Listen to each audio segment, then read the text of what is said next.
We're here in order to celebrate on this momentous occasion. I am being their spokesman. And so I want to thank the Tanny family and thank the Simon family for being instrumental in this all happening. And there's one other person that I specifically want to thank in this being instrumental in happening, and that is Sari Newman. Because without Sari Newman, and she's not here, the rapidity and the efficiency and with the expertise that this has all happened within a few hours would not have happened. So we're very grateful to her for that. Okay. And so when I looked up, I was speaking to Saadia and he said, and we spoke about giving a Vort, and I thought, well, what is the purpose of the Vort? What is the purpose of the Vort to stand up here? And apparently it is, in the Ashkenazi tradition, it is a serious time. And the person that gives the Vort is meant to give the prospective and the future bride and groom a message. And I looked at the parasha and saw, what about the Metzora? The person that's got leprosy. And in order to cure themselves or to redeem themselves, to purify themselves, 2 birds are brought.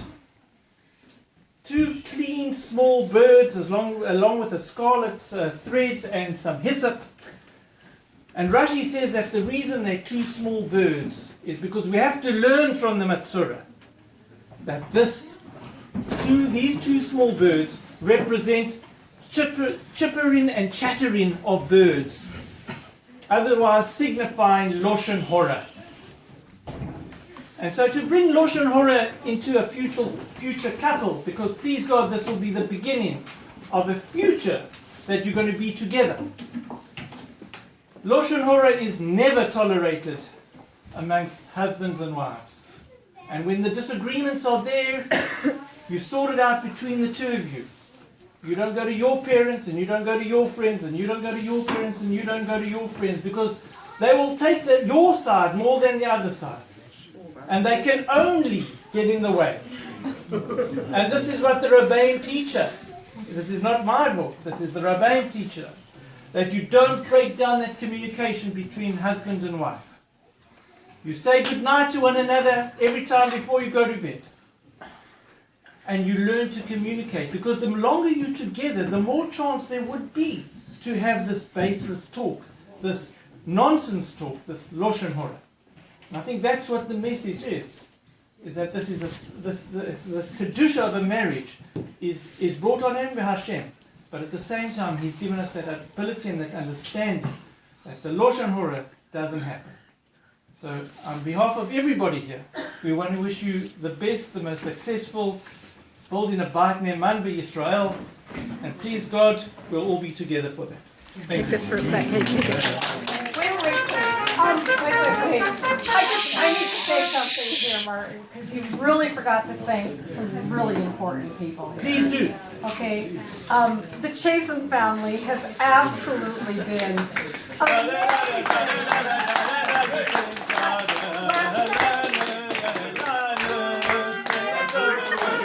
Besides being Devora's other family here in Montreal, last night at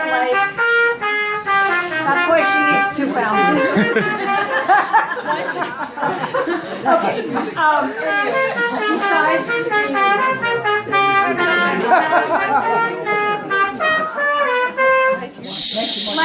to give you an idea of what the Chazens are like, last night at what time was it? Around midnight or whatever, I got a message that Pam and the Chazens were willing to host this. Not willing. And happy and excited. And never mind, it's Erev Pesach, right? That's besides the point. This room was already Pesach. So I'm just like beyond. I don't know. I just don't have words to. You don't need the words. That's okay. We want you to know we really appreciate it. We love you, and Pam. Thanks. Love you too. I'm not going to ask you on Saadia to say something. Put us next. Keep your video again. Saadia, raise your hand. Doesn't work. No pressure. No pressure. Saadia, raise your hand.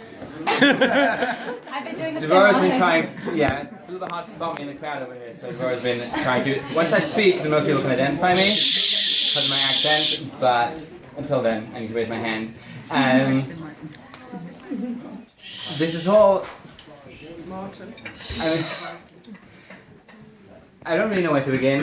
Here I'm a little bit lost for words, because as we've been going out for a few weeks, quite a few weeks actually, and then yesterday we got engaged the moment was right, and I haven't had much time to really gather my thoughts, but I first need to begin by thanking the Chasens for hosting this, but much more than that, than hosting just this board over here, this wonderful spread and putting all together at a moment's notice, but also being there from the very beginning of our relationship, the very beginning, and even before that, when I met Devora, and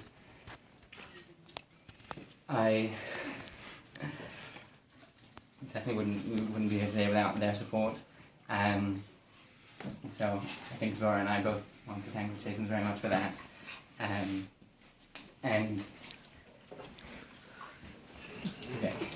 I wanted to say something a little bit from Parsha. The Matzorah, that whole thing seemed a little bit the wrong tone for the.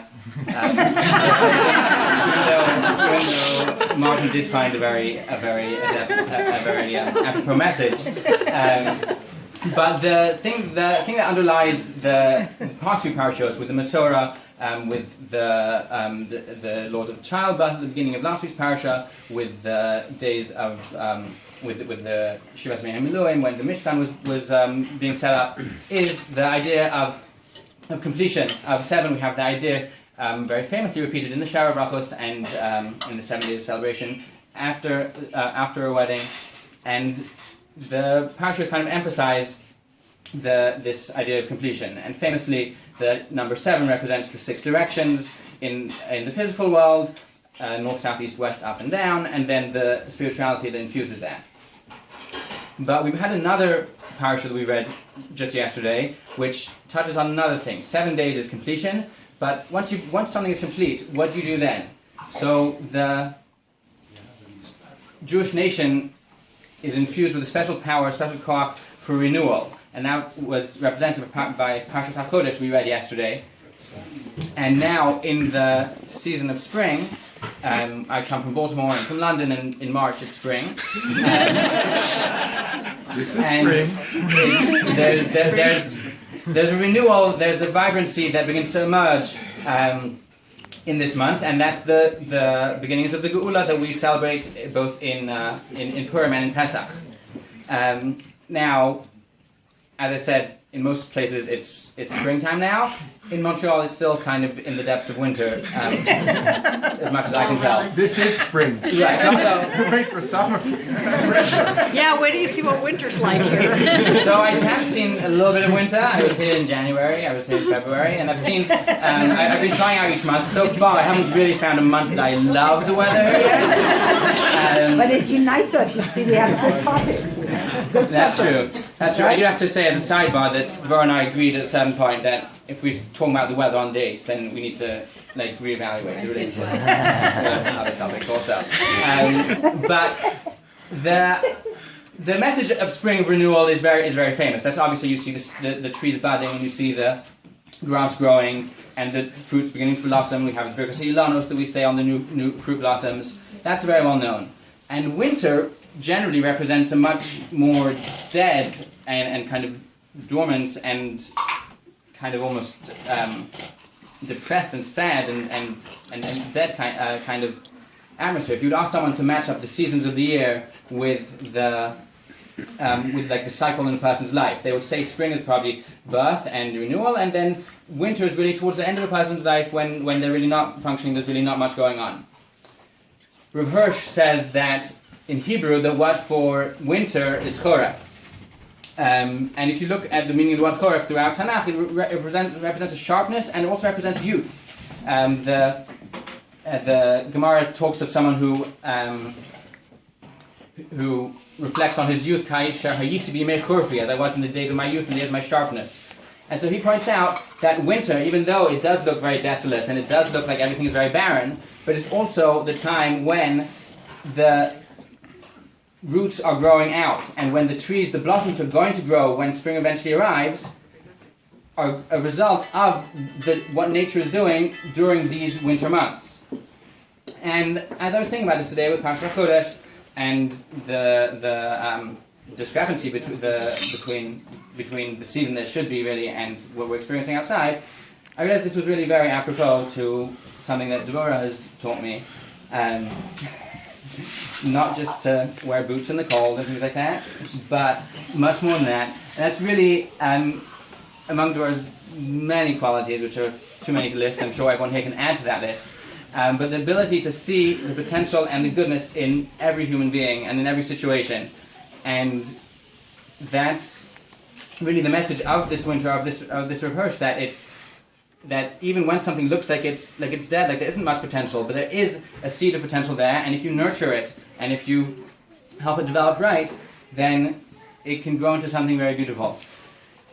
And my bracha to both of us is that we should be able to both continue to, George should help teach me and teach the world how to see the potential in everyone, and how to bring renewal and constant freshness and vibrancy to things even as they reach their completion, but to always remain fresh and new.